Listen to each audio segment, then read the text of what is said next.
Hello, this is Joseph from ibl.ai. I'll be taking you through creating a mentor, uploading documents to that mentor for training, and then chatting with that mentor for the document you just uploaded. To get through this, I have my prop here, which is a sample PDF file for which I will be training the mentor on. I also need a platform API key, which you can get from IBL's system. You create a platform API key there, and then the username corresponding to the user for which you are making these API calls. Now, of course, if your deployment is separate, you would also have to update these URLs here to correspond to the data manager and then the WebSocket service that you are connecting to. Now, first off comes creating the mentor. Of course, this document uses an async approach because of the WebSocket connection. It's much easier going by that route than forcing everything to be synchronous. But you can alternatively change this to a synchronous implementation, for example, with requests or even with HTTPX. Okay. In order to get by this, I have also opened my SPA, for which we would be following along and trying to see the mentor we create as we go by. You can also check our Swagger docs for more information on Base Manager, ibl.ai app, docs, schema, and then Swagger UI. Okay. Now let's start off. So in order to create a course, first we need to have the name of the mentor we are going to create, its display name, one that shows on the SPA, and then we also need to specify a template mentor which corresponds to a base mentor that is already created, whose flow or whose definition we are going to base off the new one we are creating from. By default, you can choose between AI mentor and AI agent corresponding to a retrieval kind of mentor and then an agentic mentor respectively, and then you fill in the other details such as the moderation, whether you want it to be shown by default on the SPAs, the proactive prompts you want to set, the system prompts, and all of those other information.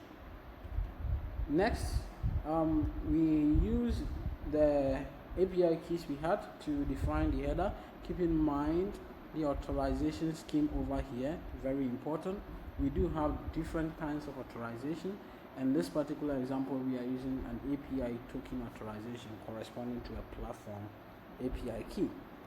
Now with this, we make a call to this endpoint, mentor with settings endpoint, in order to create the mentor. And once this is successful, we will get some JSON data corresponding to the full structure of the mentor, including its settings and other configurations. Now, when that is done, we move on to trying to upload a document for training.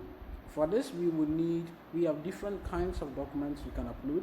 You are allowed to upload a document including a URL, YouTube videos, and much more. So, on the SPA, should you choose any particular mentor, you are allowed to specify a URL to train a document by, a PDF, a Dropbox service, box, a Google Drive folder or files, add a text document, courses, and then Word documents. We also have support for GitHub repository, so there are a whole lot of options. But in this particular case, I'm uploading a PDF which corresponds to a file type. So I have my type here for my request that says that I am uploading the file, and I'm uploading the file to the pathway, and if you notice here, the pathway is the name of the mentor that just got created. Okay.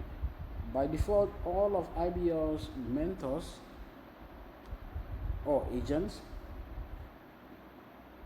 have their pathways corresponding to the vector store ID, where we store the documents, correspond directly with the name of the mentor in that particular tenant.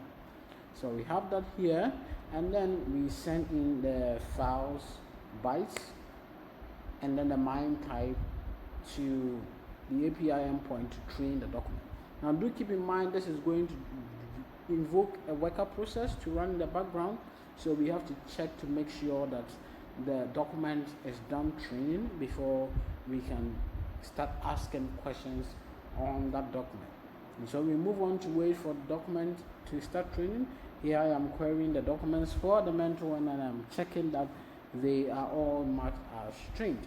I'm doing this generically so that in the case that you've uploaded multiple documents, you can just check them all at once in this particular case. And should it be that some of the documents are not trained, we wait for some time and then try again. Now we have our mentor, we have our documents trained. The next would be to chat with it. Now to chat, we need to also include a session ID in order to make the chat successful. And that, well, another API call here to invoke a session which we'll be using to store our chat message history messages and track our conversations here and there. Once we have the session ID, we can inject that through the WebSocket service along with the name of the mentor, the tenant username, the token we had earlier, pathway again, which also corresponds to the mentor's name, and then our prompt, which happens to be whatever query or whatever questions that we want to ask the mentor. Now we also do have this special parameter here, page content, which allows us to specify extra context for the mentor. Beyond the documents it's already been trained on, you can specify extra context, and this is particularly helpful when you have embedded this mentor service on, say, a web page, and you want to on the fly send the content of the current web page so that the mentor can answer questions about that web page. So for example, this is a part put on a course unit, and a student is supposed to prompt this mentor and ask it, oh, can you summarize the content of this page for me? In that particular case, this page content comes in handy. It is optional, it is not compulsory, but I am showing it here just for your reference. Now with that done, we connect to our WebSocket server, and the path here is /ws/langflow, and then we send in this data that we have to the WebSocket. We wait to make sure that we have received acknowledgement. So when this goes through, authentication passes everything, we should receive a message that says, well, we are connected. And once we know we are connected, then we know we are supposed to start getting some sort of token sequences, right? Because this WebSocket streams tokens. Now we wait and we keep listening to all those token events that come in. So every event that comes through the WebSocket at least is a map, a JSON map or a dictionary, and the ones we are most concerned about, of course, there are multiple different data coming through just to make everything work, but just for the chat, what we are concerned about is to get the tokens and to identify when the mentor is done responding to a request. So tokens, we will get them in a data parameter, so we check, is there a data parameter? If there is, then whatever it contains is a token that is going to be a part of the response, and in this particular case I am showing that in the console. If it contains an EOS which corresponds to end of sequence, then that means that the mentor is done answering the question, and so we can break out of the loop and exit.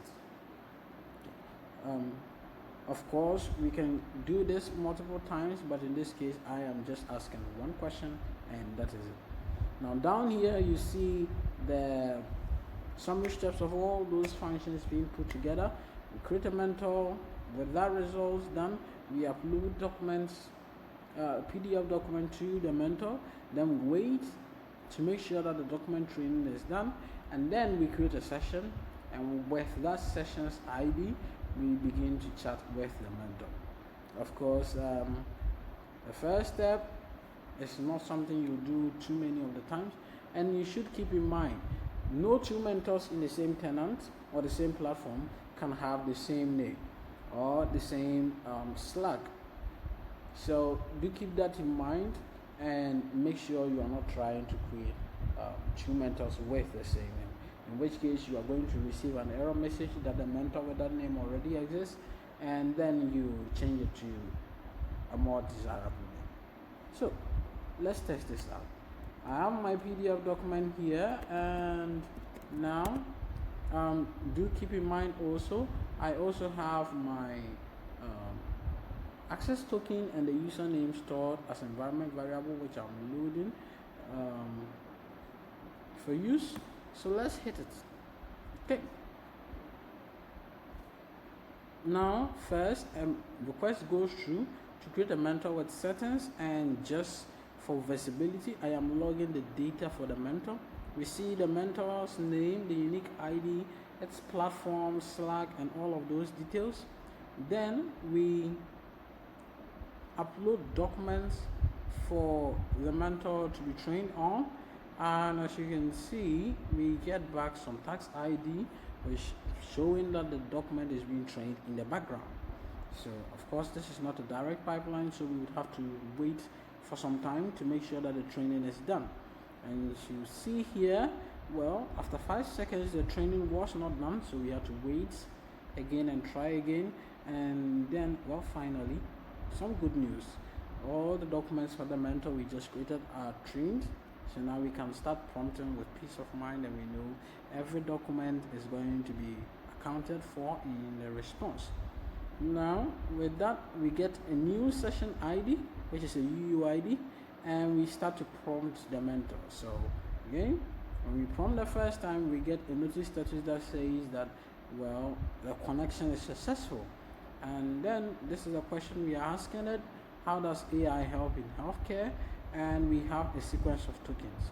Okay, these came in as small tokens broken down into small pieces, but of course with how fast it came out as an answer, you'd only see it as a single chunk, but in fact it came as many small chunks. So this is it. This is all the steps you need to take in order to integrate with our backend system directly, and this way you can integrate with this into your own system spaces. Say you have your own backends, you want to integrate, you don't want to go through our SPA or our front end, this is the way you'll go. Not too complex, is it? Well, now almost missed a step. We've said we created a mentor, so let's check on the mentor's name. Go back to the SPA and try to confirm that this mentor in the document we trained exists. Let me refresh. Now I'll search by that mentor's name, and there it is, test November, mentor November 2024. Don't mind the naming, just something to put in. And then you check, and this is the system prompt. It says you're a cover letter helper. Well, let's check from our code. Yes, you are a cover letter helper. This is exactly the mentor we just created.